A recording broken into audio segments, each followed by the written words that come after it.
오늘은 마태복음 12장을 묵상하도록 하겠습니다. 마태복음 12장의 제목은 안식일의 의미입니다. 하나님은 창세기 1장 2장에 보면 6일 동안 천지를 창조하시고 7일째 안식하셨다고 말씀하고 있습니다. 그래서 인간은 6일째 마지막에 창조되고 처음 맞이한 날이 바로 안식일 날입니다. 그 안식일을 거룩한 날로 복된 날로 구별해 주셔서 하나님께서 축복해 주셨습니다.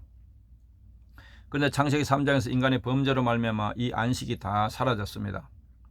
그래서 사람과 모든 사는 날 동안 이 땅의 환경에 다 저주가 임하게 된 것입니다. 그래서 사탄과 죄의 종이 되었습니다. 종에게는 진정한 안식이 없습니다. 모든 고통과 수고가 따를 뿐입니다. 그런데 예수님께서 안식의 주인이신 예수님으로 이 땅에 오셨습니다. 그래서 우리의 모든 죄를 십자가에서 해결하시고 우리를 죄와 사탄의 종에서 자유와 해방을 주시고 구원해 주셨습니다. 그리고 수고하고 무거운 짐진 나들아 다 내게로 오라. 내가 너에게 쉬게 하리라. 안식을 줄 것을 주님 말씀하셨습니다. 성령은 바로 예수 그리스도가 누구인지를 깨닫게 하고 예수의 복음을 깨닫고 믿도록 도와주십니다. 그래서 예수 안에 있는 참된 안식과 평안을 우리에게 주시는 것입니다. 마태복음 12장의 개요는 안식일의 주인이신 예수님, 안식일 치유에 대한 논쟁, 귀신을 내쫓은 일로 인하여 논쟁, 예수님께 표적을 구하는 바리새인, 하나님 나라의 가족 등을 기록하고 있습니다. 내용 요약을 보시면 12장은 개혁하시러 오신 그리스도와 이를 지키려는 수구 세력 간의 본격적인 분쟁이 일어나는 내용입니다. 분쟁의 상대는 바리새인과 서기관들입니다. 정점은 안식일 문제입니다. 주님은 인자는 안식일의 주인이라고 하고 말씀합니다. 12장은 전체가 교권주의자들과 충돌하는 내용입니다. 1절, 21절은 안식일 문제이었다면 22절에서 50절의 중심은 하나님 나라에 있습니다. 1절에서 8절 보시면 바리새인들이 제자들을 비난합니다. 이 비난은 윤리적인 측면에서가 아니라 교리적인 문제, 즉 왜 안식일에 일을 하느냐, 안식일을 범하느냐에 있습니다. 이를 기록하게 하신 의도는 주의 마음을 아는 일입니다. 그들은 안식일을 주신 본래 의도와는 달리 안식일을 무거운 짐이 되게 하는 것을 보셨기 때문입니다. 결론은 인자는 안식의 주인이라 하신 말씀에 있습니다. 첫째, 하나님은 자비를 원하고 제사를 원하지 아니하노라의 뜻입니다. 제사, 안식일 등은 형식이고 자비와 긍휼, 인애, 즉 메시아 언약은 버렸다는 것입니다. 내용은 버리고 형식을 붙잡은 것입니다. 둘째, 인자는 안식일의 주인이니라 하신 뜻입니다.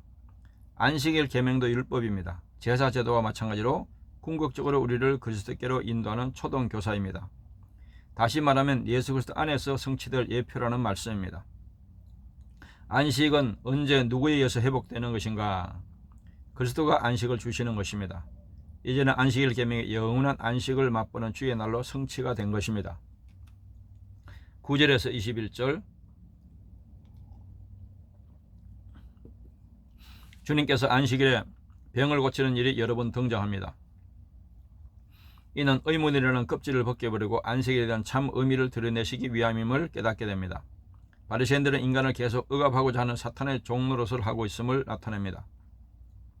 이방인들에게 복음이 전파되어 그의 이름을 바라게 믿게 되는 것은 주님의 부활을 성취하신 후 성령 강림하심으로 시작되는 것입니다.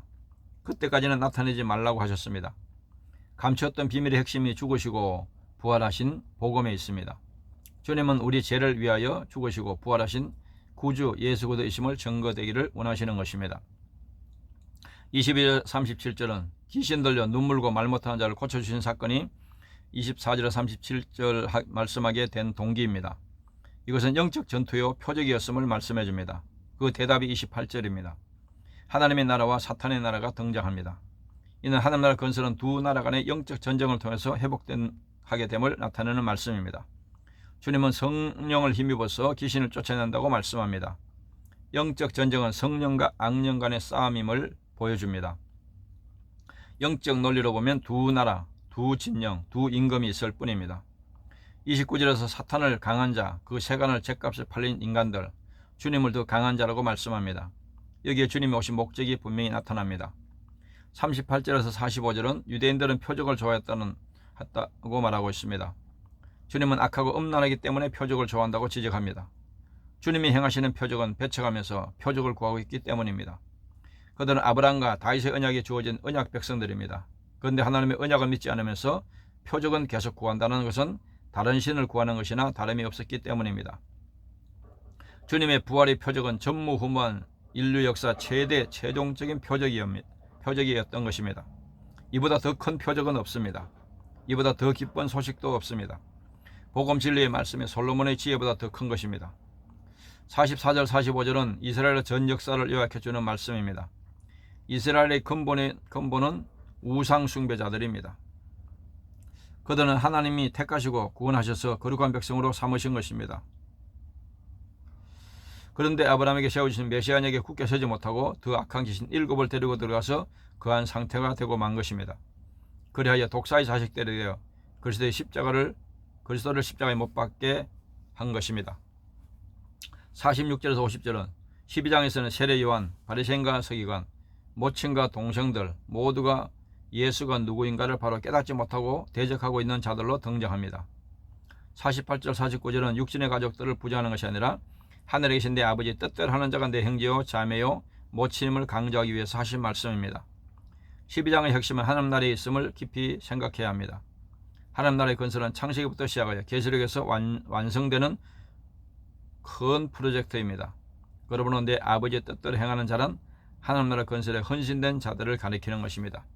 하나님 백성이 되고 천국 건설하는 일꾼들이 중요한 것입니다. 적용과 나눔. 예수 그리스도는 안식일의 주인이십니다. 두 번째, 예수 그리스도를 깨닫고 믿게 도우시는 분은 성령 하나님의 역사입니다. 세 번째, 예수 그리스도의 십자가의 죽음과 부활하심은 인류 역사상 최대의 표적인 것입니다. 이것을 믿을 때 구원받게 되는 것입니다. 오늘은 여기까지 묵상하도록 하겠습니다. 감사합니다.